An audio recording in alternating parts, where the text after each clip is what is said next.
सदा परिभवद्धय अभीष्टदोहं तीर्थास्पदं शिवविरञ्चिनुतं शरण्यं भृत्यार्तिहरं प्रणतपालभवाब्धिपोतं वन्दे महापुरुषते चरणारविन्दम्।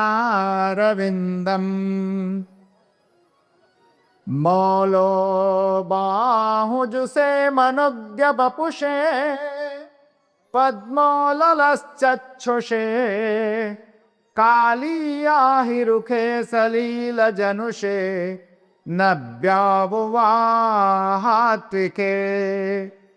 गोपीतोषपुखे पयोर्दधिमुखे नीपक्रमाशे दुखे जिष्णो सख्यमुखे प्रणतयः कृष्णाय कंसद्विषे कृष्णाय कंसद्विषे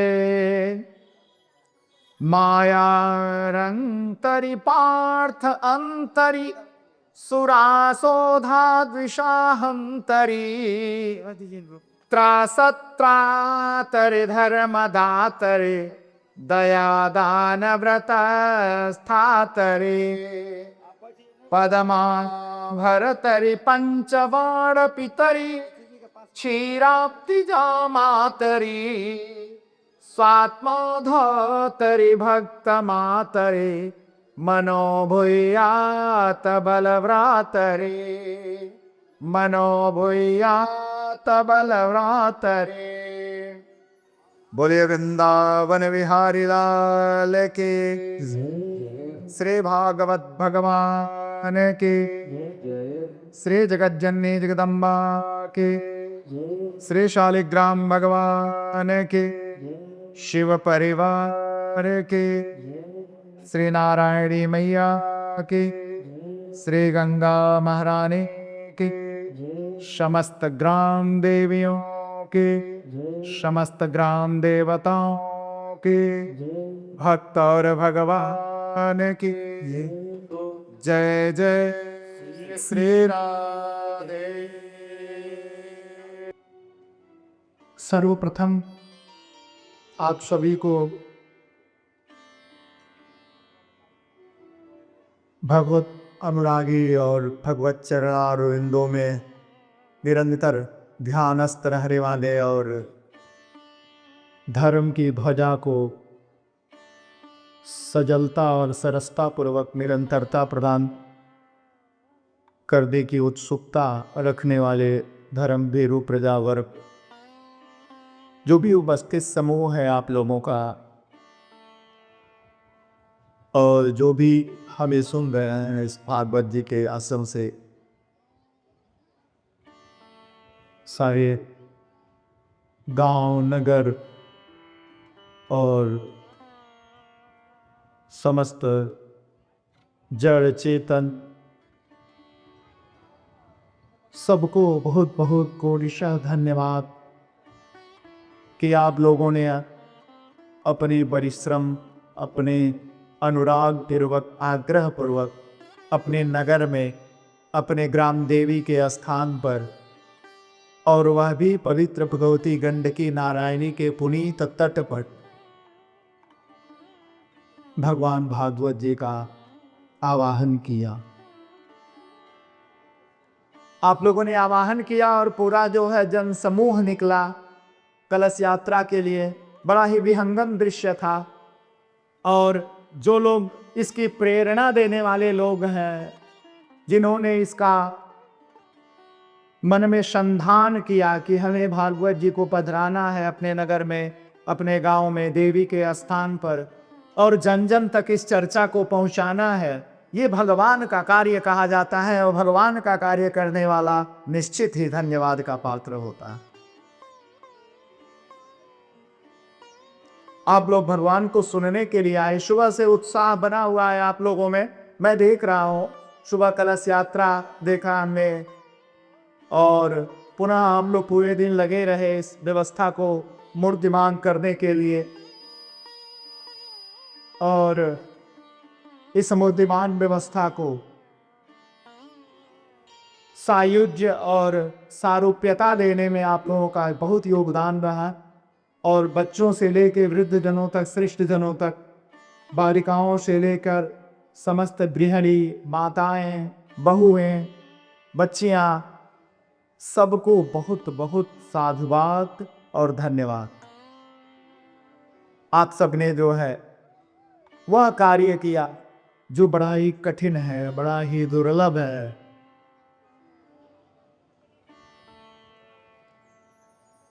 भागवत जी की कथा का श्रवण जो है प्रत्येक युग में बड़ा ही पवित्र कहा जाता है। और कलयुग के बारे में कहा जाता है कि कलयुग में मनुष्यों की आयु जो है अनिश्चित होती है। बाकी युगों में, कालखंडों में आयु का एक निश्चित परिमाण होता था, लेकिन कलिकाल में, जब कलिकाल अपने चरम की तरफ बढ़ता है, तो मनुष्य की आयु जो है नष्ट प्राय होती है और अनिश्चित हो जाती है। तो अनिश्चितता के भंवर में फंसा हुआ व्यक्ति निश्चिंतता कैसे प्राप्त करे जीवन की गति को लेके? क्योंकि 4 पुरुषार्थ शास्त्रों में कहे गए हैं, धर्म, अर्थ, काम, मोक्ष। और मोक्ष की गति के लिए प्रयत्न करना पड़ता है, और प्रयत्न में के लिए तपस्या इत्यादि कर्म है। और जब कलयुग के मनुष्य का जीवन ही क्षणभंगुर है, तो उससे तपस्या नहीं हो सकती, बड़े बड़े उपवास नहीं हो सकते। माताएं 1-2 दिन का उपवास करती हैं, षष्ठी व्रत आता है, जीवित पुत्रिका होती है, निर्जला एकादशी आती है। तो एक दिन के ही व्रत में लोगों का धैर्य जवाब दे जाता है। बहुत सारे लोग जो है शरबत घोलने लग जाते हैं, तो कुछ दूध पीने लग जाते हैं, कुछ चाय से ही काम चला लेती, तो धैर्य डोल जाता है। तो कलयुग के प्राणियों से बहुत बड़ी तपस्याओं की आकांक्षा करना संभव नहीं। कलिकाल इत्यादि के युगों के लिए ही भगवान वेदव्यास ने भागवत जी की रचना किया था। पुराणों की रचना में भागवत का महत्वपूर्ण सोपान है, महत्वपूर्ण का स्थान है, और प्रत्यक्ष अनुभव भी देखा गया है। भागवत सहज है, सायुज्यता देने में सामर्थ्यवान है, और मनुष्य के जीवन को संवारने, सुधारने और मोक्ष की अभिलाषा को साकार करने के लिए भागवत जो है सबसे सहज सारूप्य भगवान का स्वरूप है, जो प्राप्त हो जाता है। परंतु आश्चर्य है कि सहजता होने के बाद भी हम समय ही नहीं निकाल पाते। इससे बड़ी विडंबना जीवन की और नहीं हो सकती कि हमारे जब विचार में भागवत जी का प्रकरण आता है, हम भागवत को पधारते हैं, भागवत जी को आवाहित करते हैं, और उसके बाद हम आचार्य जनों को बुलाते हैं, व्यास बुलाते हैं, ये सारा जो है ताम झाम करते हैं, बड़े बड़े टेंट लगते हैं, बड़े बड़े साउंड बॉक्स आते हैं, अतिथियों को बुलाया जाता है, ये रचनाएं रची जाती हैं, और उसके बाद भी हम अनियमित हो जाते हैं, हम संयम पूर्वक समय नहीं दे पाते, और नहीं देने के कारण ही हम उस अवसर से विमुख हो जाते हैं जो सहज भाव से हमें मिलता।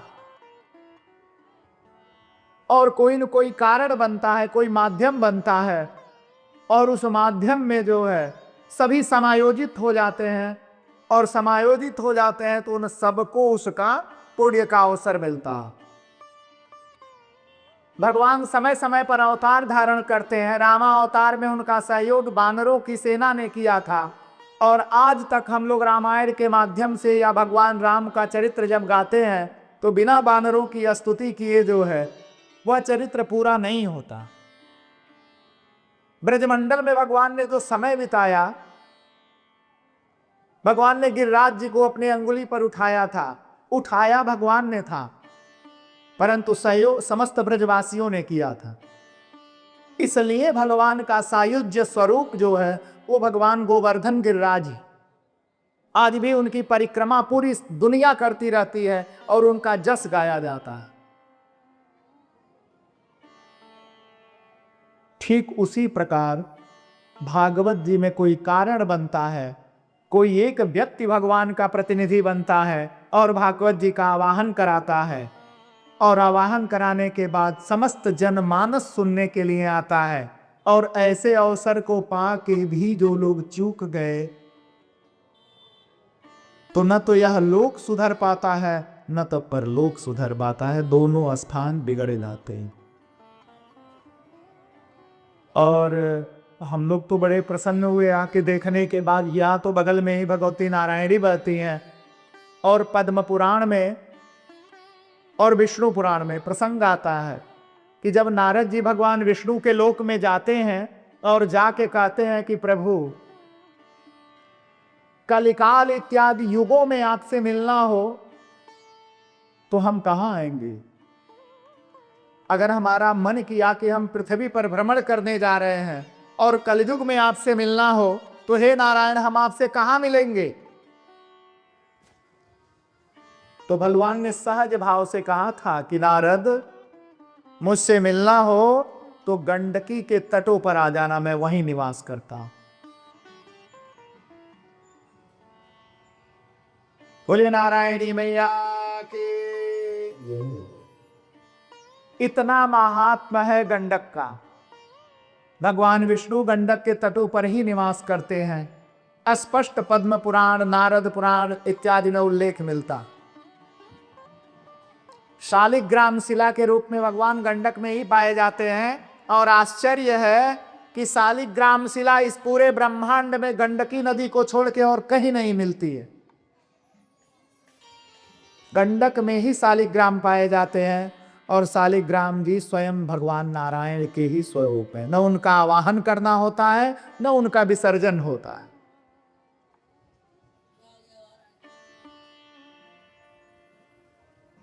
और भगवती गंडकी साक्षात भगवती हैं, स्वयं मूर्तिमान देवी हैं।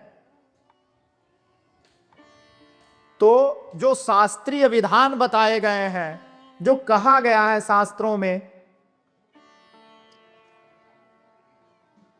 कि भगवत प्राप्ति के जो मुख्य स्रोत हैं उसमें भागवत इत्यादि ग्रंथ हैं, गंगा है, गौ है, गीता है, भगवती तुलसी है। आश्चर्य देखिए, हमारे पास बड़ी बड़ी यात्राएं होती हैं, हम बड़ी लंबी लंबी यात्राएं कर लेते हैं, बड़ी दूर दूर तक आ जा लेते हैं, पूरा खगोल भूगोल बैठे बैठे देखते रहते हैं। अरबों की आबादी है इस देश की, पर किसी से पूछिए कि वह गंगा कितनी बार गया पूरे जीवन। बहुतों ने देखा भी नहीं है कि गंगा कैसी है। जाना तो दूर की बात है, बहुतों ने देखा भी नहीं है। आप लोगों के बगल में गंडकी है और गांव में पूछ दिए कि कितनी बार नहाए हैं, तो कहानी कहेंगे कि एक साल गए थे हम किसी पूर्णिमा के मेला पर नहाने के लिए। बगल में ही है, पवित्र नदी है, भारत की प्राचीनतम। आश्चर्य है कि भगवती गंगा से पुरानी है गंडक। गंगा जी बाद में आई थी, जब सतयुग समाप्त हुआ था उसके बाद गंगा जी धरती पर आई थी। और गंडकी का आगमन जो है सतयुग के प्रारंभ काल का है। तो भारत के प्राचीनतम नदियों में गंडकी का वर्णन है।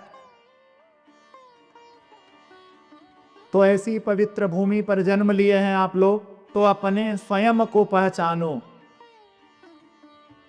स्कंद पुराण में गंडक के महत्व पर बहुत बड़ा प्रकाश डाला गया है, और उसमें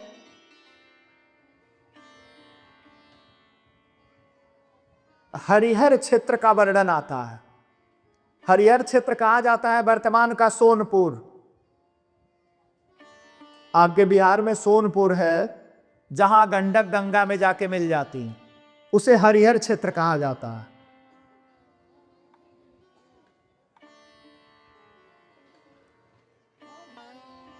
तो इस प्रकार जो है गंडक में बहुत सारे तीर्थों का वर्णन आता है और उसमें स्पष्ट उल्लेख आता है स्कंद पुराण में, स्कंद पुराण के ब्रह्म खंड में गंडकी का प्रकरण आता है, जहां स्पष्ट उल्लेख आता है कि गंडकी के तटों का प्रलय नहीं होता है। गंडक के तटों का प्रलय नहीं होता है, वो खुद ही प्रलय करती है और समेट लेती है। प्रकृति से कोई प्रलय नहीं होता है गंडक के तट का।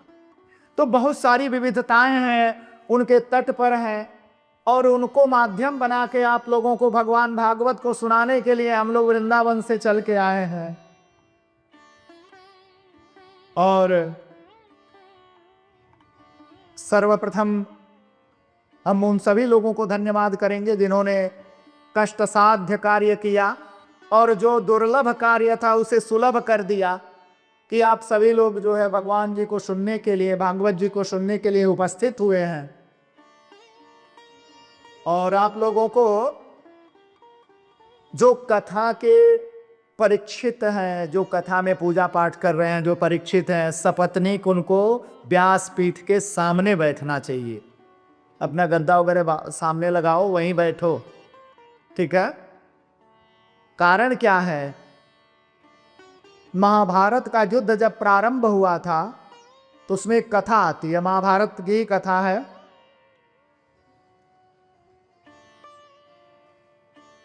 भगवान अर्जुन को गीता का उपदेश दे रहे थे। अर्जुन के रथ का जो ध्वज था उसे कपि ध्वज कहा जाता था, उसी पर हनुमान जी बैठे हुए थे।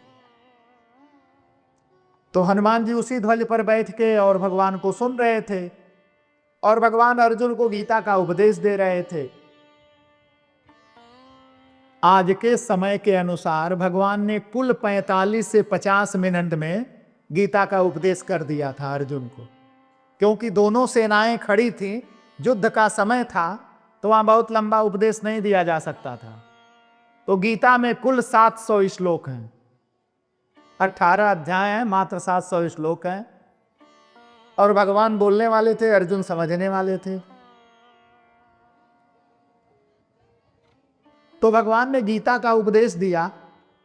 जब गीता से अर्जुन संतुष्ट हो गया, अर्जुन ने भगवान की स्तुति की, स्तुति करके चरण पकड़ लेता है, कहता है कि हे केशव, आपके द्वारा मैंने इस सुगीता को सुना है, इसलिए मैं आपका शिष्य हुआ। भगवान ने कहा ठीक है, मैं मानता हूं तुम मेरे शिष्य हुए, क्योंकि मेरे उपदेश को तुमने मान लिया। हनुमान जी भी उतरे। हनुमान जी ने कहा कि भगवान, गीता तो मैंने भी सुना, तो मुझे आपने शिष्य नहीं बनाया, सिर्फ अर्जुन अर्जुन को कह रहे हैं, सुन तो मैं भी रहा था। तो भगवान ने कहा कि हनुमान, भगवान की मूल चर्चाओं को या भगवत वाणी को या वेद को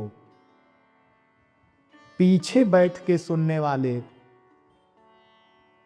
जो श्रोता होते हैं वो पिशाच योनि को प्राप्त होते हैं, पैशाचिक योनि में चले जाते। इसलिए हनुमान तुम पिशाच हो जाओगे। हनुमान जी पिशाच हो गए। हनुमान जी ने कहा कि इससे मुक्ति का उपाय बताएं प्रभु। तो भगवान ने कहा कि हनुमान, मैंने जो बोला है उसे तुम समझ सकते हो, तो तुम इसका भाष्य कर दो। तो गीता पर सबसे पहले किसी ने भाष्य लिखा था तो हनुमान जी ने लिखा था, और पैशाच्य भाष्य के नाम से लिखा गया था। हनुमान जी की रचना है पैशाच्य भाष्य। तो गीता पर लिखा हनुमान जी ने, उसके बाद वो पैशाच्य योनि से मुक्त हो गए हनुमान जी, और फिर उन्होंने गंगा में स्नान किया और फिर भगवान से दीक्षा ग्रहण किया। तो जिस गलती से हनुमान जी नहीं बच पाए वो गलती आप लोग मत करिए, सामने हो जाए, इधर हो जाए, इधर हो जाए, नहीं तो कथा भी सुनेंगे और जोनी भी गड़बड़ा जाएगी तो फिर कहेंगे कि पता नहीं क्या हुआ था। तो मैंने कहा पहले ही बता दूं, याद रहेगा रोज। भागवत जी का अपना स्वरूप है, सायुज्य है। आज आप लोगों ने बड़ा मेहनत किया, बड़ा मन से आप लोगों ने यात्रा किया, सब थके हारे लोग हैं। भगवान जब भी आते हैं तो थकाने के बाद ही आते हैं, यह ध्यान रखिएगा। सहज भाव से मिलते नहीं हैं, थकने के बाद ही भगवान मिलते हैं। उसका कारण है हम सब उन्हीं से आते हैं। भगवान ने कहा कि सब जन्म मुझी से पाते हैं, फिर लौट मुझी में आते हैं। भागवत में 4 अक्षर आते हैं, याद तो होगा ही। आप लोग भागवत भागवत भागवत सुन ही रहे हैं इतने दिन से, लाउड स्पीकर में भी, पोस्टर में भी, और प्रत्यक्ष देख भी रहे हो तो याद तो ही हो गया होगा। भागवत में 4 अक्षर, भा, ग, व और त हो गया भागवत। भागवत के श्रवण का जो विधान है इन्हीं 4 अक्षरों में है। इन 4 अक्षरों को आपने समझ लिया तो भागवत आपने समझ ली। भागवत का प्रभाव क्या है वो इन्हीं 4 अक्षरों में है। भगवान ने स्वयं ही सनकादिकों को उपदेश करते हुए यह बात कहा था कि हे शनकादिक जन, भास्यन्तु सर्ववेदेषु गीयन्ते शौनकादयः वहन्ति सर्वपापानि तरन्ति भवसागरा।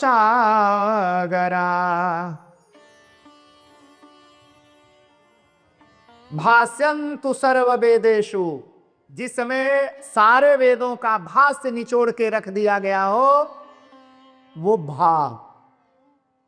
गीयन्ते शौनकादयः, ब्रह्मा जी के आदि जो 4 पुत्र हैं, शनक, सनंदन, सनातन, सनत कुमार, ये चारों जिसे निरंतर गाते रहते हैं वो भागवत है। जिसके स्मरण मात्र, चिंतन मात्र, श्रवण मात्र, वाचन मात्र से सारे पाप बह जाते हों। वहन्ति सर्व पापानि, और लास्ट में अंतिम में शब्द आता है तरन्ति भवसागरा, और प्राणी इस संसार रूपी भवसागर से तर जाता है, तर लेता है। तो ये भागवत के 4 अक्षरों के पूर्णतया महात्म्य है कि भास्यन्तु सर्ववेदेषु गीयन्ते शौनकादयः वहन्ति सर्वपापानि तरन्ति भवसागरा। तो जिसने भगवान के भागवत स्वरूप को, सायुज्यता को ग्रहण कर लिया वो भवसागर से तर। ग्रहण करने की बात है, और ग्रहण नहीं किया तो ये एक किताब है, पुस्तक है, पलटते रहो। और ग्रहण कर लिया तो स्वयं भगवान है, क्योंकि पाप को बहा देते हैं भागवत जी, और भागवत जी स्वयं चलते रहते हैं। बोलिए भागवत भगवान की।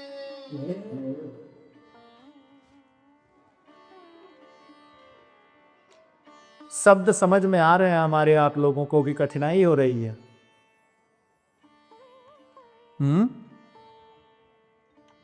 कठिनाई हो रही है?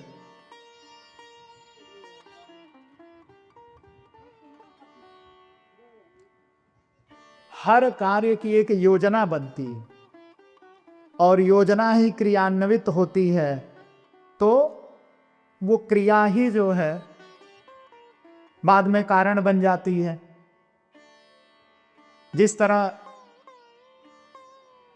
आपके यहाँ रामायण भगत लगे और उन्होंने जो है वृंदावन से लेके मंगलपुर और ये स्थान तक एक कर दिया उन्होंने,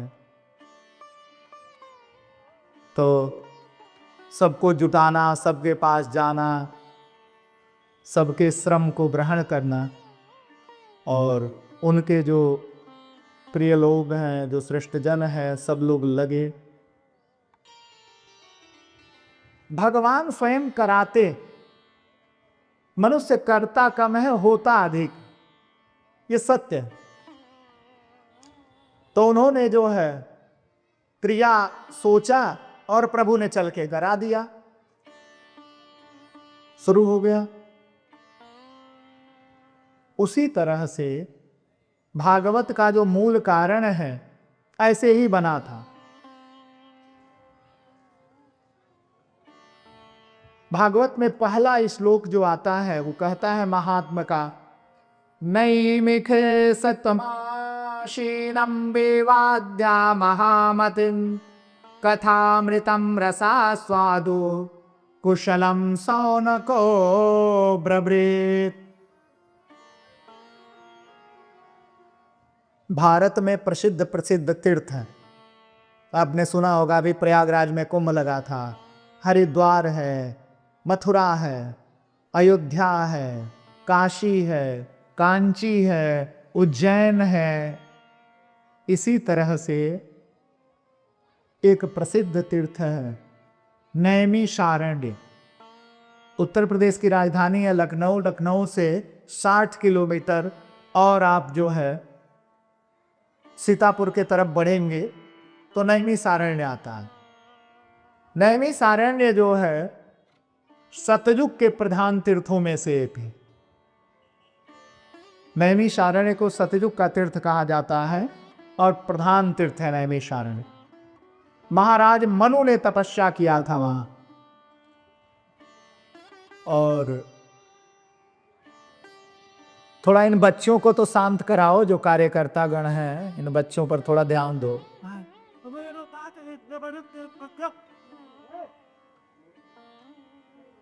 तो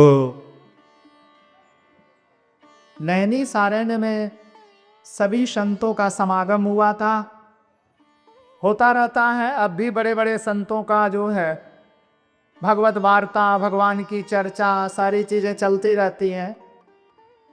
जैसे समागम हुआ, सभी लोग इकट्ठा हुए हैं, भगवान की चर्चा चल रही है, तो जो है नैमिषारण्य के प्रभाव में हम लोग चर्चा में हैं और भागवत जी का प्रारंभ यहीं से होता है। सभी लोग बैठे थे, बड़े बड़े ऋषि मुनि सब इकट्ठा हुए हैं, महात्माओं का समूह आया हुआ है और सूत जी आए हुए हैं और बड़े बड़े ऋषियों का मंडल आया हुआ है। वहां सत्संग हो रहा है। पहले अयोध्या से, मथुरा से महात्माओं की जमात आती थी। गांव गांव में लोग आते थे, मंदिरों में रुकते थे, बैठते थे। लोग बाग, कोई दूध लेके जाता था, कोई चावल लेके जाता था, कोई चीनी लेके जाता था महात्माओं के पास। वो अपनी चर्चा करते थे। कुछ लोग अपनी समस्या पूछते थे, वो लोग बताते थे कि भगवान का भजन कर लेना, ये नाम ले लेना, ये चीज़ें कर लेना, ठीक भी हो जाता था। क्योंकि लोग भी बड़े विश्वासी थे और महात्मा भी तपस्वी थे। सत्संग करने का जो प्राविधान है वो धीरे धीरे समाप्त होता जा रहा। महात्माओं का समागम हो नहीं पा रहा है। तीर्थ से लेके गांव तक महात्मा लोग सिर्फ भंडारे तक सीमित हो गए हैं, आयोजनों तक। और सबके हाथ में एंड्रॉयड मोबाइल है और मोबाइल ने जो है तपस्या, जप, मंत्र सब कुछ छीन लिया है। बहुएं यूट्यूब देख के ही तांत्रिक हो जाती हैं और महात्मा लोग रील स्क्रॉल करते हुए जो है सत्संग कर लेते हैं उसी पर सुन सुन के। तो सत्संग का जो गूढ़ रहस्य है, गूढ़ चर्चाएं हैं, वो हो नहीं पाती, धरी की धरी रह जाती, क्योंकि वो जीवात्मा का विषय है और कलयुग के मनुष्य के पास समय कम है, ऊपर से वो तेज बहुत बनता है। तो तेज बनने के चक्कर में उससे तपस्या और सत्संग और ध्यान, धारणा, समाधि छूट जाता है। इसलिए अवसर मिले ना तो जीवन को सुधारो, मार्जन करो। जिस तरह शरीर पे मैल जम जाता है, वस्त्र गंदे हो जाते हैं, तो रगड़ के धोने से ठीक हो जाता है। लेकिन साफ होने के लिए उसे कड़वे सर्फ का सामना करना पड़ता है। सर्फ में एसिड होता है, वो उसको काटता है तभी तो मैल साफ होता है। शरीर को भी आप जो है साबुन से धोते हैं, साबुन में सोडियम इत्यादि होता है तो शरीर के लिए ठीक नहीं होता है। फिर भी शरीर को ठीक रखना है, बदबू मुक्त रखना है तो लोग धोते हैं, साबुन लगाते हैं। उसी तरह से इस आत्मा को भी संसार में आने के बाद जीव के साथ जो है नाना प्रकार की परिस्थितियों को देखना पड़ता है और उन परिस्थितियों से मुक्ति के लिए, स्वयं को जानने के लिए अपने को समय देना चाहिए। यह दुर्भाग्य है समाज का कि आप सबको समय देते हैं। अगर हम पूछ दें कि तुमने अपने आप को कितना समय दिया है तो कोई बताने वाला नहीं है। आज का देख महाराज हमने अपने आप को समय दिया, क्योंकि 24 घंटे में अपने आप को, स्वयं को समय देने के लिए किसी के पास समय नहीं। ये ध्यान देने वाली बात है। अपने आप को समय देने के लिए किसी के पास समय नहीं है और उसके बाद लोग कहते हैं कि बहुत परेशान है, पता नहीं क्या गड़बड़ हो गया। अगर हमें अपने आप को देने के लिए समय नहीं है तो इससे बड़ी दरिद्रता इस जीवन में कुछ नहीं हो सकती, क्योंकि धन की दरिद्रता दरिद्रता नहीं होती है। उसे आप ठीक कर सकते, कर्म करोगे, मेहनत करोगे, भाग्य बदलेगा, धन ठीक हो जाता है, आता जाता रहता है, चंचल है। लेकिन अगर आप मन के दरिद्र हो और स्वयं को समय नहीं दे पाते हो तो कोई परमात्मा तुम्हारा सहयोग करने वाला नहीं। ये शाश्वत सत्य है। इसलिए जीवन में आदत डालिए कि स्वयं को समय देने की आदत डालिए। चाहे 10 मिनट दीजिए, लेकिन स्वयं बैठ के आत्मचिंतन करिए अपने आप से। इसमें किसी गुरु की आवश्यकता नहीं है, किसी मंत्र की आवश्यकता नहीं है, किसी तंत्र की आवश्यकता नहीं है। स्वयं बैठ के ध्यानस्थ होकर अपने आत्मा से अपना संवाद करो और चिंतन करो कि हमने अब तक क्या किया, हमने जीवन में अब तक कौन सा ऐसा कार्य किया है कि हम ईश्वर को प्राप्त हों। हमारी समस्याओं का कारण क्या है, इस पर आत्मचिंतन करने की आवश्यकता है। और ऋषियों ने वही किया। ऋषि बैठे हुए हैं और पूछ लेते हैं सूत जी से कि हे सूत जी, आने वाला युग कलिकाल है और कलयुग में मनुष्य छोटे हो जाएंगे, आयु कम हो जाएगी और वर्ण संकरों की संख्या बढ़ जाएगी, भिन्नता हो जाएगी बहुत ज्यादा उनके में, अभक्षाभक्ष खाना पीना शुरू कर देंगे, उनके भोजन का कोई जो है निर्धारित मानक नहीं रह जाएगा, कलहकारी प्रजा हो जाएगी। ऐसी परिस्थिति में जो भक्त भगवान की अभिलाषा रखता हो, भगवान को जानना चाहता हो, भगवत अनुरागी बनना चाहता हो, उसका क्या होगा, कैसे भगवान मिलेंगे उसको। उन्होंने कहा कि भाई देखो, निश्चित ही भगवान प्राप्त होते हैं। उन्होंने कहा कैसे। उन्होंने कहा कलौ केशव कीर्तनात्, भगवान का संकीर्तन करने से। तो संकीर्तन का माध्यम क्या है। तो उन्होंने कहा कि तो बड़ी विलक्षण कथा है, आप लोगों ने बड़ा अच्छा प्रश्न पूछा। ऋषियों ने जब पूछा तो उन्होंने कहा कि बहुत अच्छा पूछे, ये तो बहुत विलक्षण बात है और मैं निश्चित ही बताऊंगा। सूत जी से ऋषियों ने प्रश्न किया और सूत जी ने ऋषियों को उत्तर दिया। उन्होंने कहा कि प्रभु, भागवत जी को कहें कैसे, किसने कहा, भागवत जी का प्राकट्य का क्या मतलब है। जब सूत जी ने कहा था कि भागवत रूपी एक ग्रंथ है, कथाएं हैं, भगवान की लीलाएं हैं, जो हमने अपने सदगुरुदेव भगवान से सुना था और उसके श्रवण से कलिकाल के दुख नष्ट होते हैं, जीवात्माओं को शांति मिलती है और जो भी व्याधियां आप लोगों ने गिनाया था वो शांत होते हैं। ऋषियों ने कहा कि कैसे पलट हुआ मनुष्यों के लिए? तो उन्होंने कहा कि जब महाभारत का युद्ध समाप्त हुआ और पांडवों ने अपने पौत्र परीक्षित को राजगद्दी सौंप दिया, परीक्षित राजा हुए और वो 60 वर्षों तक पृथ्वी का शासन किए और 60 वर्ष के शासन के बाद कलयुग का प्रादुर्भाव हुआ और कलयुग के प्रादुर्भाव के समय राजा को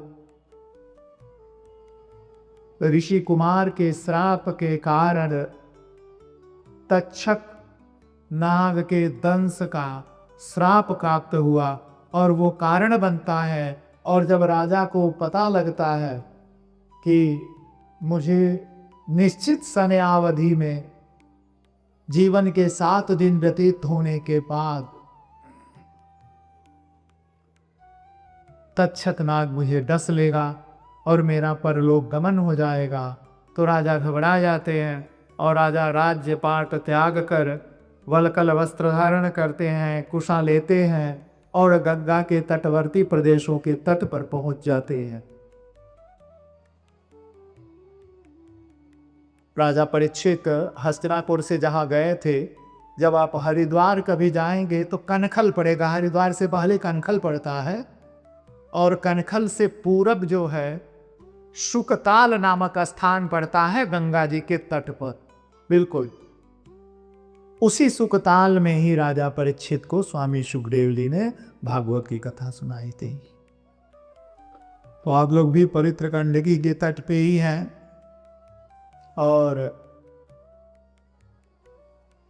राजा को 7 दिन का समय मिला था। राजा सब कुछ त्याग कर और कुशा लेकर चले आए, आसन लगाए और बैठ गए गंगा के तट पर। उसी समय भगवत प्रेरणा से स्वामी सुखदेव जी महाराज आए थे राजा परीक्षित को कथा सुनाने। और जब आ रहे थे सुखदेव जी तो मार्ग में देवताओं का समूह मिला उनको। देवताओं ने रोका उनको। देवताओं के हाथ में अमृत का कलश था और देवताओं ने कहा कि शोभा कुंभम दृढ़ित्वयो देवस्तत्र समागमन। देवताओं ने कहा कि सुखदेव जी, सुधा कुंभम गृहीत्वा कोई, हम लोग यह अमृत का कलश आपको देने आए। उन्होंने कहा कि तुम देवता हो, अकारण हमसे मिलके और अमृत दे रहे हो, जिसके लिए तुम लोगों ने इतना संघर्ष किया, समुद्र मंथन कर दिया, युद्ध किया और अकारण दे रहे हो, क्या बात है? तो देवताओं ने कहा अरे नहीं नहीं स्वामी जी, हम लोग अकारण नहीं दे रहे हैं, कारण ये है कि आप सुने हैं राजा परीक्षित को कथा सुनाने जा रहे हैं। उन्होंने कहा हाँ। तो उन्होंने कहा कि जो कथा परीक्षित को सुनाने जा रहे हैं वो कथा स्वर्ग में चल के हम देवताओं को सुना दीजिए, और यह अमृत का कलश हम लोग दे रहे हैं, ये अमृत राजा परीक्षित को पिला दीजिए। राजा अमर हो जाएंगे, उनको सैकड़ों तक्षक काटेंगे तो भी उन्हें कुछ नहीं होना है, इसलिए अमृत पिला दीजिए, पर यह कथा स्वर्ग में चलकर सुना दीजिए। सुखदेव जी देवताओं को देखने लगे। उन्होंने कहा कि तुम लोग अपनी निरंतर चातुर्यता के कारण ही असुरों के द्वारा बार बार प्रताड़ित होते हो। अरे मैं तो निश्चल और निर्मल भाव से कथा सुनाने जा रहा हूं राजा को, क्योंकि वो भगवत भक्त है। जब तक व्यक्ति पात्र नहीं बनता है तब तक भगवान की प्राप्ति नहीं होती। कारण है उसका,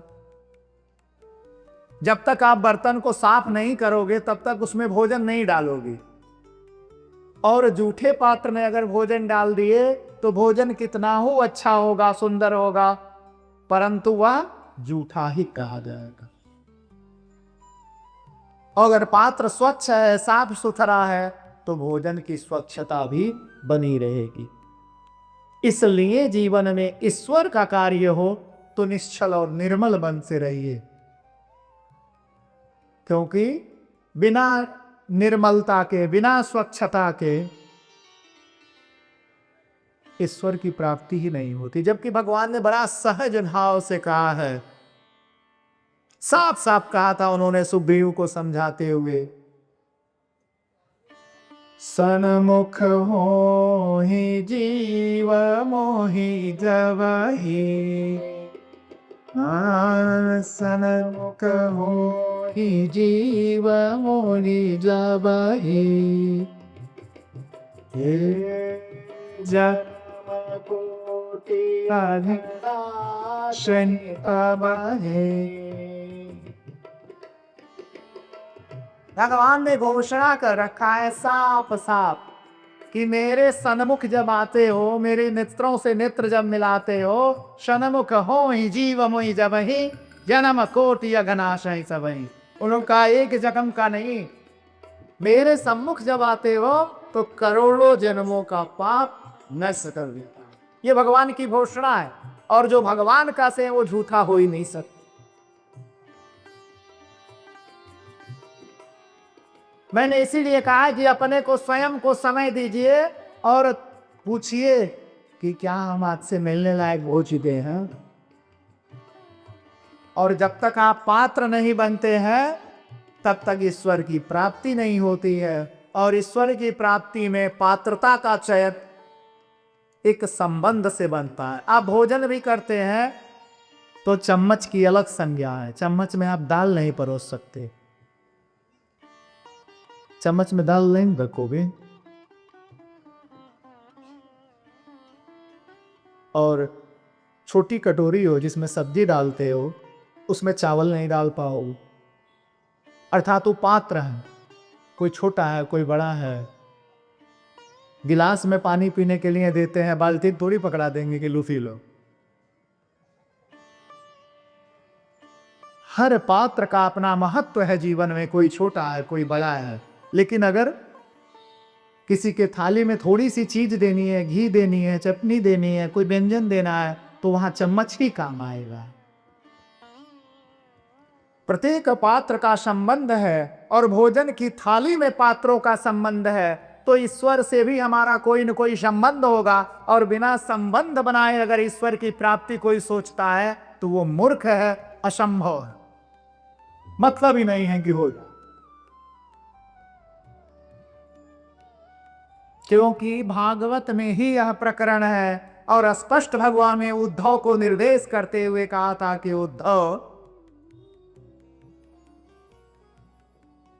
उद्धव ने कहा था कि आप ब्रजवासियों की बड़ी चिंता करते रहते हो, जाते तो हो नहीं और यहीं सुनाते रहते हो हमको बार बार द्वारिका में, उद्धव मोहि ब्रज विशरत नाहि। भगवान ने सहज भाव से कह दिया था कि उद्धव तो यह पीना तुम संधि नहीं पाओ। उद्धव ने कहा मैं तो आपका मित्र हूं, मैं ब्रह्मज्ञानी हूं, मैं क्यों नहीं समझ पाऊंगा। तो भगवान ने कहा था कि उद्धव, संसार में सभी मुझे भगवान समझ के मेरे पास आते हैं, सब ईश्वर समझ के आते हैं। और है भी सही, कोई धन मांगने जाता है भगवान से, कोई पुत्र मांगने जाता है, कोई बाण मांगने जाता है, कोई आरोग्यता मांगने जाता है, कोई विद्या मांगने जाता है, कोई बुद्धि मांगने जाता है। कुछ न कुछ मांगने ही दुनिया जाती है भगवान से, क्योंकि भगवान है और देंगे। प्रकृति के पति हैं और प्रकृति में ही सारी चीजें समायोजित हैं और निश्चित ही देते हैं, इसमें कोई दो राय नहीं है। लेकिन जो भी आप मांगने जाते हो वो भौतिक है और क्षणभंगुर है, बदल जाता है कुछ दिन में, बिगड़ जाता है कुछ दिन में। जिन संतानों के लिए आपने बड़े बड़े जो है मार्कंडे जी में पूजा करा के और उन संतानों को प्राप्त किया होगा, माताओं ने जीवित पुत्रिका व्रत किया होगा, और वही संतानें जब पलट के जवाब दे देती हैं, बड़ा बुरा लगता है। उसी प्रकार भगवान कहते हैं कि निर्मल संबंध भगवान से कैसे बनता है। बहुत ऐसे महात्मा हैं जो भगवान को अपना मित्र मानते हैं, कुछ लोग भगवान को अपना पुत्र मानते हैं, कुछ लोग सखा मानते हैं, कुछ भगवान को अपना स्वामी मानते हैं, दास्य भाव से भगवान की सेवा करते हैं। उनको भगवान उसी रूप में प्राप्त होते हैं। उसी तरह भगवान कहते हैं कि उद्धव, गोपियों ने मुझे अपना सर्वस्व मान लिया, ब्रजवासियों ने मुझे, किसी ने अपना पुत्र मान लिया, किसी ने भतीजा मान लिया, कोई भाई मानता है, कोई मुझे अपना अगुआ मान लेता है कि चलो ये है तो मेरा काम हो जाएगा। उन्होंने कहा ये ब्रजवासियों ने किया मेरे साथ, इसलिए मैं उनसे जुड़ा हुआ, उनसे अलग नहीं हुआ, क्योंकि उनका संबंध है मुझसे। आपका जो निजी संबंध जिससे होगा तो उसका निमंत्रण आएगा आपके घर, और ऐसे उठने बैठने मिलने जुलने का निमंत्रण आएगा, और दोनों के यहाँ एक ही समय पर कोई कार्य हो, मंगलिक कार्य हो, तो आप सबसे पहले निजी संबंधियों के यहाँ जाना पसंद करेंगे, क्योंकि आपको डर है कि वो कुछ सुना देगा। आपको डर रहता है कि भाई वो हमारे नहीं आएगा, हमें कुछ सुना देगा। इतना ही डर भगवान को भी रहता है अपने उस प्रेमी से, जो भगवान से अपने को जोड़े रहता है और कहता है कि नहीं तुम हमारे हो, पहले हमारे यहाँ आना। तो भगवान पहले उसी के यहाँ जाते हैं, ये ध्यान रखिएगा। इसलिए कथा का पहला दिन है, और मैं यहाँ से यह जरूर आप लोगों से कहना चाहूंगा कि कल से जब कथा सुनने आना तो भगवान से एक संबंध बना के आना कि मैं किसकी कथा सुनने जा रही हूं, किसका कथा सुनने जा रहा हूं। ऐसे ही हवा में तीर मारते रहिए, निशाना कहीं लगना नहीं है, चलाते रहो, तरकस खाली हो जाएगा, हाथ भी थक जाएंगे। और लक्ष्य साध के अगर निशाना लगाओगे तो वो जरूर उसे भेदेगा। एक दो नहीं, तीसरी तीर तो लगी जाएगी, चौथी लग जाएगी। इसलिए एक लक्ष्य करके भगवान से जुड़ना चाहिए कि भगवान को हम 7 दिन 8 दिन 9 दिन सुनेंगे तो उनसे हमारा संबंध क्या है। और जैसी भावना होती है, जैसा संबंध होता है, वैसी ही हमारी क्रिया होती है। अगर भगवान से हमारा पुत्रवत भाव है तो हम भगवान के निमित्त, जो घर पे भगवान का स्थान है, कथा में भगवान का स्थान है, वहां भांति भांति की सामग्रियां लेके जाते हैं। माताएं जो है अपने हाथ से कुछ न कुछ निर्माण करती हैं, लेके जाती हैं। मित्रवत स्नेह है तो मित्र के भांति जाते हैं भगवान के पास। भातृवत संबंध है तो उनके साथ बड़े भाई छोटे भाई जैसा व्यवहार करके जाते हैं। तो इसलिए भगवान से एक संबंध होना चाहिए कि भगवान से आपका संबंध क्या है, और उस संबंध के साथ अगर भगवान से जुड़ लिए तो एक ही भागवत सुनने में बेड़ा पार है। और नहीं संबंध बना भगवान से, पात्रता नहीं चुन पाए तो हजारों कथा सुनते रहिए, बस चलते रहिए। यही बात सुखदेव जी ने देवताओं को समझाते हुए कहा कि देवताओं, यही कारण है कि मैं तुम्हें स्वर्ग में जाकर कथा नहीं सुना सकता। मैं गंगा के तट पर परीक्षित को कथा सुनाऊंगा और परीक्षित को ही सुनाने जा रहा हूं। यह बोलकर अमृत के कलश को, जो इतने परिश्रम से देवताओं को प्राप्त हुआ था और देवता सहज भाव से दे रहे हैं, उसे छोड़ दिया और कथा सुनाने परीक्षित के आसन तक पहुंचते हैं सुखदेव भी। तो बड़ी सोच, बड़े संग्रह और बड़े त्याग के बाद उस काल में भागवत प्रकट हुई थी। इसलिए भागवत सामान्य घटनाक्रम नहीं है। अगर सुनने का, आयोजन करने का, चलने का, भागवत जी के नाम पर समय देने का अवसर मिल जाता है तो ये आपके जीवन की सबसे बड़ी उपलब्धियों में से एक है, अपने आत्मिक परमार्थ के लिए। क्योंकि जीवन तो क्षणभंगुर है। बिंदु जी ने कहा है कि क्षणभंगुर जीवन की कलिका, कल प्रातः जाने खिले न खिले, मलयाचल की सुचि शीतलता, मंद सुगंध समीर चले न चले, कलिकाल कुठार लिए फिरता, कननम रही चोट झिले न झिले, जब ले हरि नाम यगी रसना, यह अंत समय में हिले न हिले, यह अंत समय में हिले न हिले। बोले भक्तवत्सल भगवान की, बोलिए भागवत भगवान की जय। बोलिए नरसिंह महाराज की जय। बोलिए स्थान देवता की जय। जय जय श्री राधे श्यामा। तो इस प्रकार आप जो है भगवान में अपना मन लगाते हैं, क्योंकि जीवन की तो कोई निश्चितता है नहीं, तो अनिश्चितताओं से भरा हुआ है, और अनिश्चितताओं से जो कार्य भरा हो उसमें कर लेने में भलाई होती है। तो इसलिए भगवान कैसे प्राप्त होते हैं इसका एक प्रसंग आता है। सूत जी देवताओं के प्रसंग को समझाते हुए कहते हैं कि सुखदेव जी का जब प्रकरण आता है तो कहते हैं कि देखो, सुखदेव जी ने जो कथा परीक्षित को सुनाया था, ये कथा बहुत पहले स्वयं नारद जी ने भी किसी को सुनाया था। नारद जी के द्वारा भी यह प्राप्त होता है। ऋषियों ने कहा कि प्रभु नारद जी के द्वारा प्राप्त होता है, बड़ा आश्चर्य है, नारद जी ने किसी को भागवत सुनाया, ये तो बड़ा आश्चर्य है। उन्होंने कहा नहीं, नारद जी ने भी सुनाया था। उन्होंने कहा नारद जी ने किसको सुनाया था? तो उन्होंने कहा देवी भक्ति को सुनाया था और उनके पुत्र ज्ञान और वैराग्य को सुनाया था। तो विष्णु ने कहा महाराज ज्ञान और वैराग्य तो स्वयं सिद्ध हैं, वो स्वयं ही ज्ञान और वैराग्य है। और देवी भक्ति तो साक्षात भगवान नारायण की परम प्रिया है। जहां जहां वो रहती है वहां वहां भगवान चल के जाते हैं। भगवान कभी देवी भक्ति से अलग नहीं है, और जब भक्ति से भगवान अलग नहीं है तो देवी भक्ति को भगवान को बुलाने के लिए नारद जी का माध्यम क्यों लेना पड़ा? सूत जी कहते हैं कि एक समय की बात है, नारद जी पृथ्वी के भ्रमण पर निकले थे और पृथ्वी का भ्रमण करते हुए बड़ा ही आश्चर्यचकित हुए, क्योंकि पृथ्वी पर बड़ा ही उपद्रव फैला हुआ था।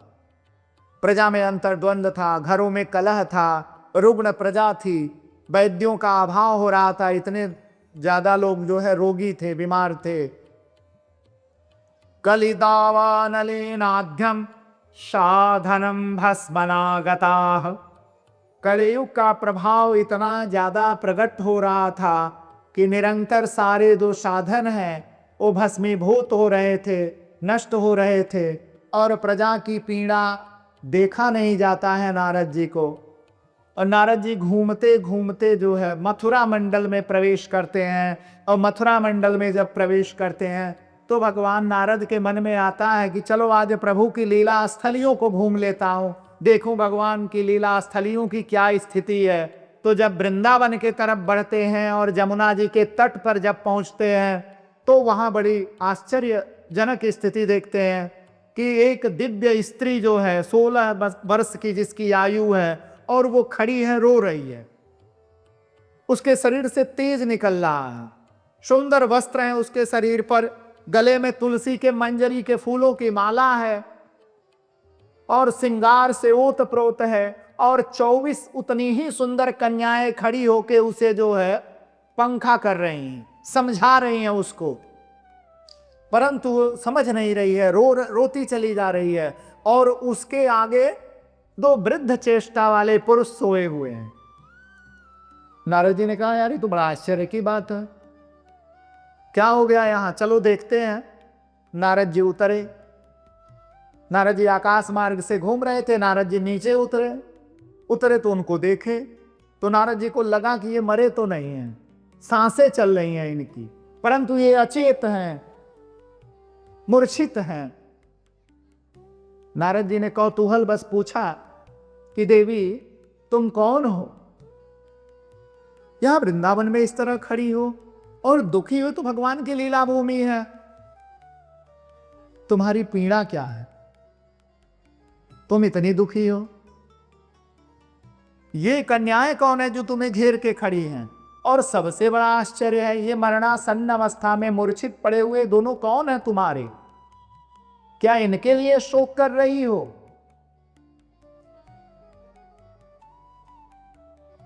उस कन्या ने कहा कि नारद जी, आप ब्रह्मा जी के पुत्र हैं, सकल दुख विभंजन ब्रह्म पुत्रम नतोस्मि। उसने कहा कि आप ब्रह्मा के पुत्र हैं और आपके दर्शन मात्र से जीव के सारे दुख नष्ट हो जाते हैं। जिसने आपको देख लिया उसका दुख समाप्त हो जाता है। नारद जी, मेरे भी दुख के नाश का समय आ गया है, इसलिए आप मुझे दिख गए। नारद जी ने कहा कि अरे तो हो कौन, ये तो बताओ, और ये दोनों कौन है? उस देवी ने कहा कि नारद जी, मैं देवी भक्ति हूं, मेरा नाम भक्ति है, और ये दोनों मेरे पुत्र हैं, ज्ञान और वैराग्य। ये मूर्छित पड़े हुए हैं। नारद जी ने कहा, बड़े आश्चर्य की बात है, मैं पूरा जम्बू द्वीप घूमते हुए आ रहा हूं, यहीं आके इनको देखा हूं, तुम यहां पहुंची किस तरह? देवी भक्ति ने कहा कि हे नारद जी, मेरा जन्म द्रविड़ प्रांत में हुआ। देवी भक्ति का जन्म जो है तमिलनाडु में हुआ था। वर्तमान में भारतवर्ष में तो तमिलनाडु राज्य है, देवी भक्ति का जन्म वहीं हुआ था। भारतवर्ष में भक्ति के जितने आचार्य हुए वो सब वहीं पैदा हुए। आदि शंकराचार्य, जगत गुरु रामानुजाचार्य, जगत गुरु रामानंदाचार्य, जगत गुरु निम्बारकाचार्य, ये सारे आचार्य भक्ति के वहीं पैदा हुए थे। इसलिए भक्ति ने ठीक ही कहा कि मेरा जन्म द्रविड़ प्रांत में हुआ था। उसने कहा कि मेरी शिक्षा दीक्षा, मेरा प्रौढ़ किशोर अवस्था कन्नड़ में जाके पूरी हुई। दूसरा राज्य है कर्नाटक। कर्नाटक में भक्ति से संबंधित आप देखेंगे वहां के लोगों को, तो वो गीत संगीत भजन इसमें बड़ी रुचि रखते हैं और रागों पर उनका बहुत अच्छा अधिकार है। वहां रागों पर पकड़ है लोगों की, वो राग गाते हैं, सुप्रभात गाते हैं, संस्कृत के मंत्र गाते हैं। और उत्तर भारत में लोग न सुनने वाले गीत गाते हैं, वही सुनेंगे। और यहां सत्संग भागवत साधु सेवा नहीं होती है, यहां लोग धन ऑर्केस्ट्रा में उड़ाते हैं और उसके बाद गति खोजते हैं, संभव नहीं।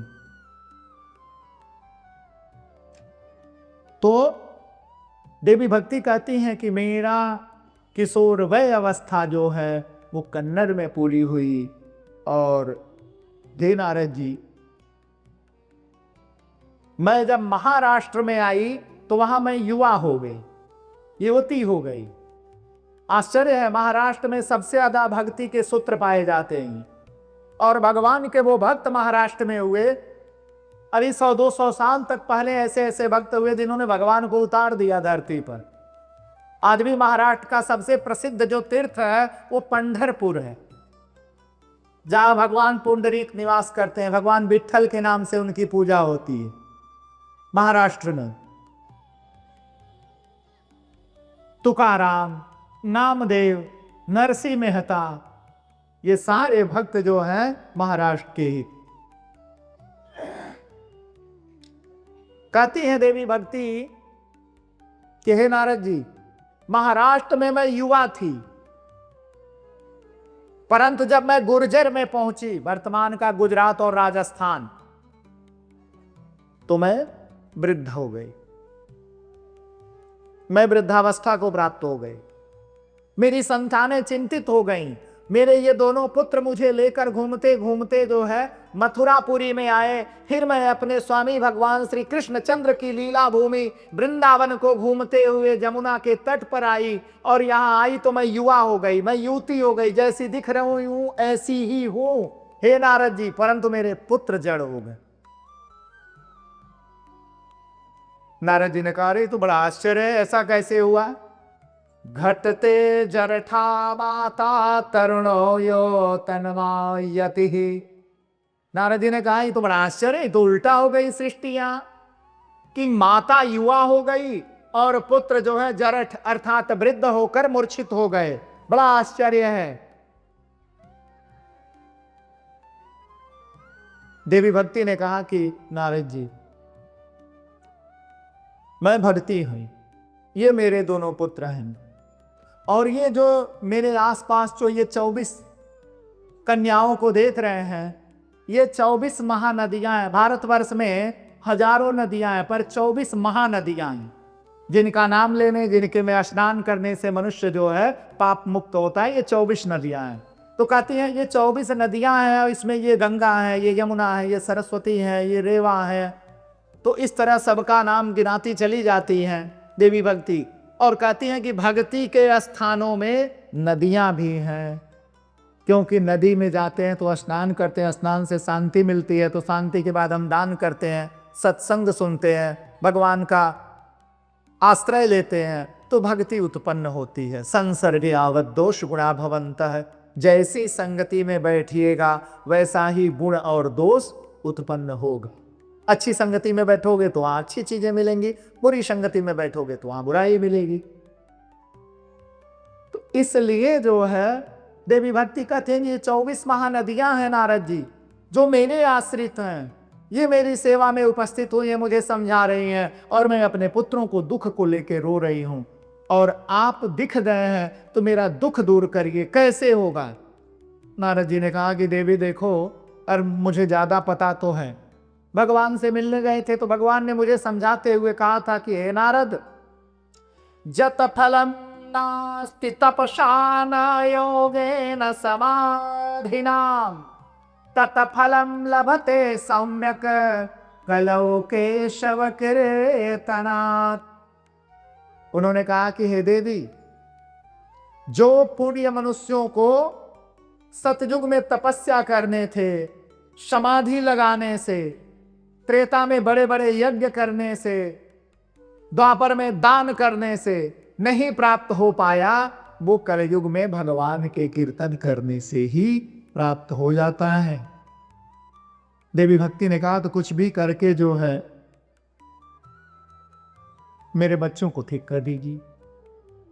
एक माता जब दुखी होती है, चाहे वो देवी भक्ति ही क्यों ना हो, संतान को लेके, तो उसे सर्वत्र यही दिखता है कि शायद इनके आशीर्वाद से मेरी संतान ठीक हो। नारद जी से याचना करती है। नारद जी कहते हैं कि बिल्कुल मैं कर देता हूं। नारद जी को अपने ऊपर बड़ा आत्मविश्वास है। नारद जी ज्ञान वैराग्य को जो है कीर्तन सुनाते हैं, मुट्टस से मस नहीं होते हैं। फिर ज्ञान वैराग्य को जो है नारद जी 12 अक्षर मंत्र देते हैं, फिर भी वो हिलते डुलते नहीं हैं। फिर नारद जी पूरी गीता पढ़ के सुना देते हैं। गीता सुनने के बाद वो दोनों उठ गए, बैठे, चारों तरफ देखे, नजर घुमाए और फिर लेट गए, अचेत हो गए। अब नारद जी बड़े दुखी हुए। नारद जी ने कहा कि अरे तो बड़ा आश्चर्य हो गया, अब क्या करें।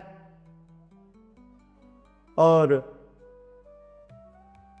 अब देवी भक्ति का कार्य तो लग रहा है कि मेरे से हो नहीं पाएगा, और मैंने कह दिया है, बड़ा कठिन हो गया, कैसे होगा।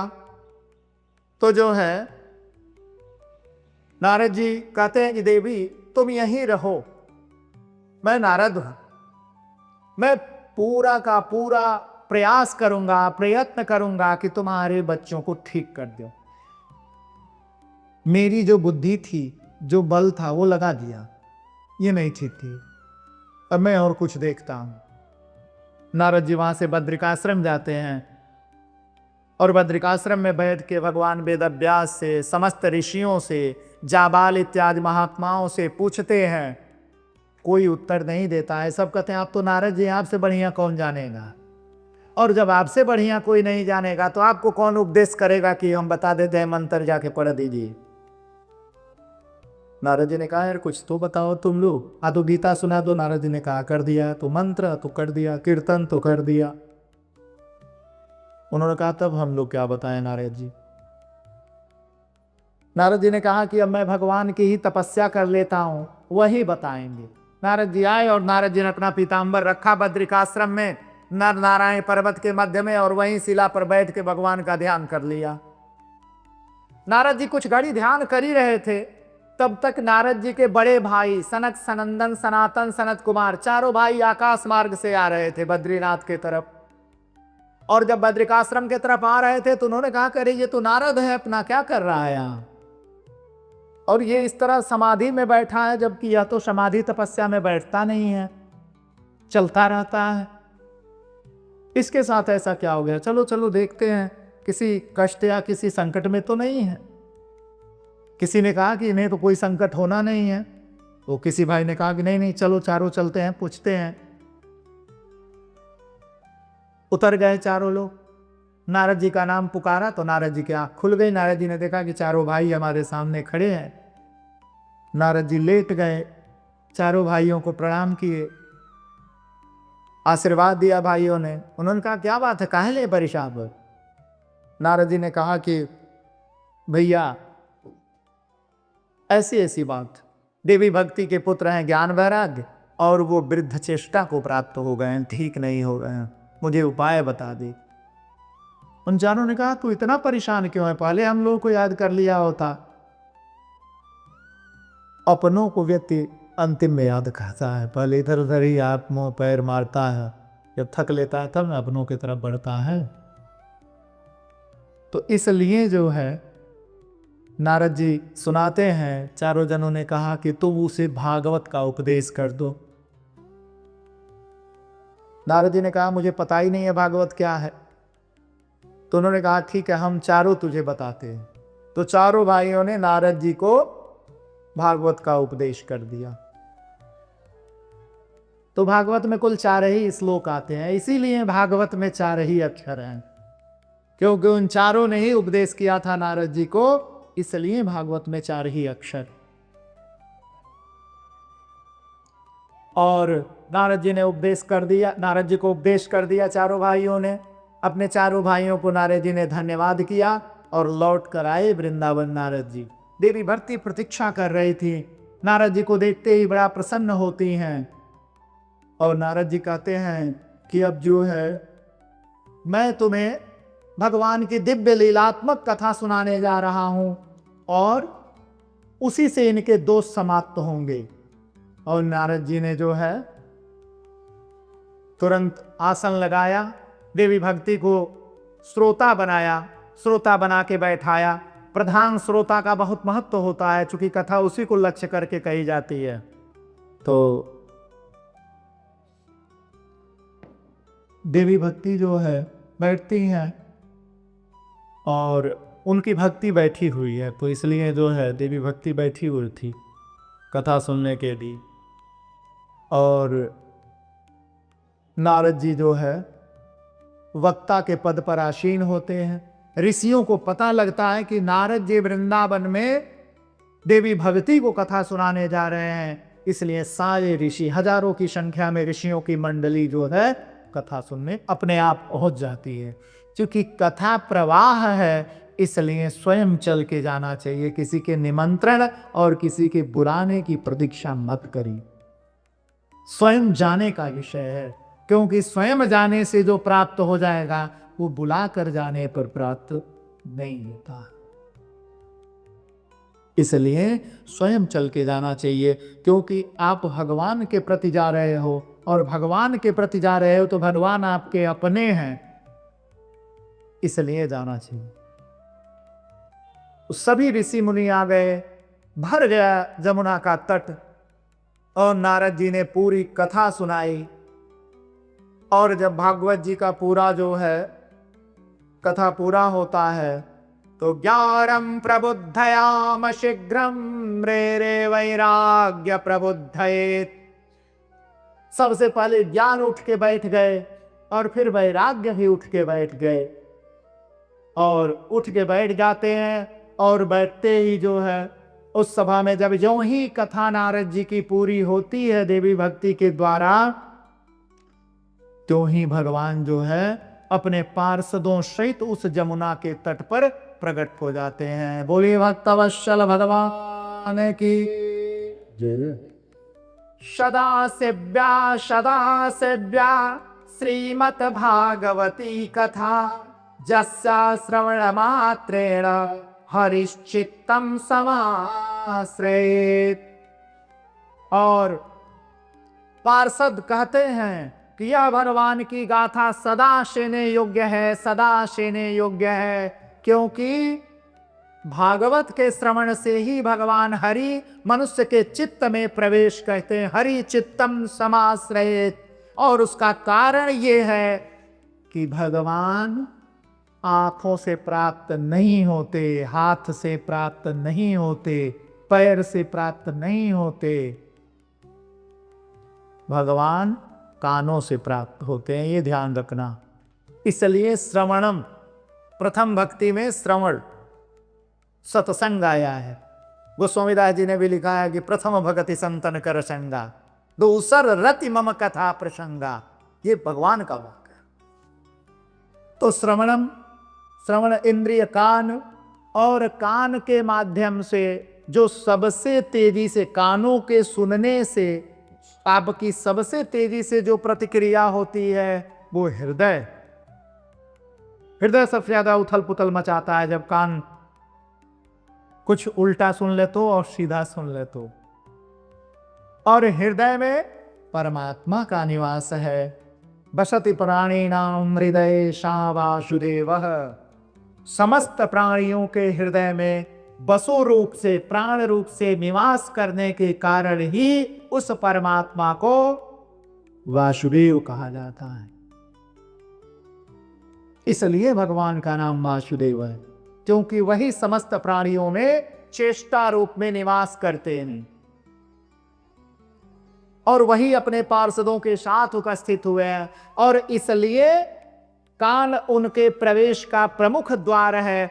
इसलिए यह निश्चित करके चलिए कि भगवान कानों के माध्यम से ही हृदय में उतरते हैं। और निरंतर अगर आप भगवान को उतार रहे हैं, जिन घरों में निरंतर सज्जन पुरुषों का आना जाना होता है तो वो वहां भेद नहीं करते, और जहां नहीं आना जाना वहां वो भेद करते हैं। उसी तरह ईश्वर निरंतर श्रवण का विषय है, और निरंतर आप सुन रहे हैं ईश्वर को, संकीर्तन को, भगवान की कथाओं को, भागवत इत्यादि ग्रंथों को, तो आपके हृदय में ईश्वर का वास हो गया, तभी आप सुन पा रहे हैं, नहीं तो सुन नहीं पाए। तो पार्षदों ने यही कहा कि हरि चित्तम समाश्रयेत्। भगवान जो है श्रवण मात्र से चित्त में प्रवेश कर गए और भक्ति देवी को जो है उपदेश करते हुए कहते हैं कि हे देवी, आजन्म मात्र पिजेन सखेन किंचित चित्तम विधाय सुख शास्त्र कथा न पीता चांडाल वच्च खरवद बत तेन नीता मिथ्या स्वजन्म जननी दुख खाज भाजा। पार्षदों ने कहा कि हे देवी, आजन्मयानि सकेन किंचित, जन्म लेके बार बार भी जिस दुष्ट मनुष्य ने चित्तक विधाय सुख शास्त्र कथा न पीता, अपने चित्त को स्थिर करके श्री भागवत जी को नहीं सुना, ऐसे चांडाल जीवों को खरवद, गधे की योनि प्राप्त होती है, क्योंकि मिथ्या स्वजन्म जननी जनित दुख भाजा। उसने झूठ मूठ में अपनी माता को गर्भ का कष्ट दिया था, क्योंकि जन्म लेकर भी जिसने इस मानव जन्म को नहीं सुधारा, उसके जीवन का न कोई लक्ष्य था, न कोई कर्तव्य शेष था, न उसने कुछ जीवन में किया। तो इस प्रकार जो है कहते हैं, योगाद गर्जति सप्ताहो ध्यान यज्ञा च गर्जति किम रोमो गर्जन तस्य रे रे गर्जति गर्जति। उन्होंने कहा, जो भी मनुष्य ध्यान पूर्वक, विश्वास पूर्वक और प्रतिष्ठा, निष्ठा, कर्म पूर्वक भागवत जी का आधान करके और उनका श्रवण कर लेता है, निश्चित ही वो अपने पितरों सहित मुक्ति का संसाधन इकट्ठा कर लेता है। तो इस प्रकार स्वकीयम यद भवेत तवच्च भगवत् तदेयात् तिरोधयाय प्रविष्टो यः श्री भागवत वर्णवातः। कहते हैं कि जब भी तुम्हें समय मिले, जीवन में संग्रह हो, जीवन में समय का संग्रह हो, तो अगर वह समय कहीं खपाना हो तो भागवत जी की सेवा में खपा दो, भागवत जी के चरणों में लगा दो। तो ये बड़े सौभाग्य की बात है। और इस प्रकार जब यह वार्ता हो जाती है, भगवान आ गए थे।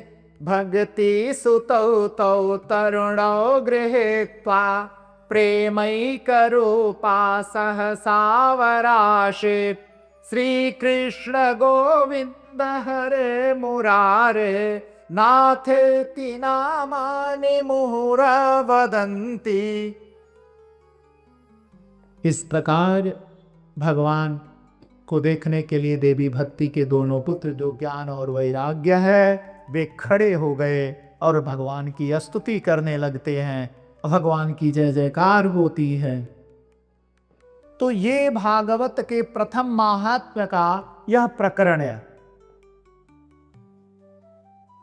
और भागवत जी का अपना जो महात्म्य है, महात्म्य चलेंगे, भगवान का संकीर्तन करते हैं।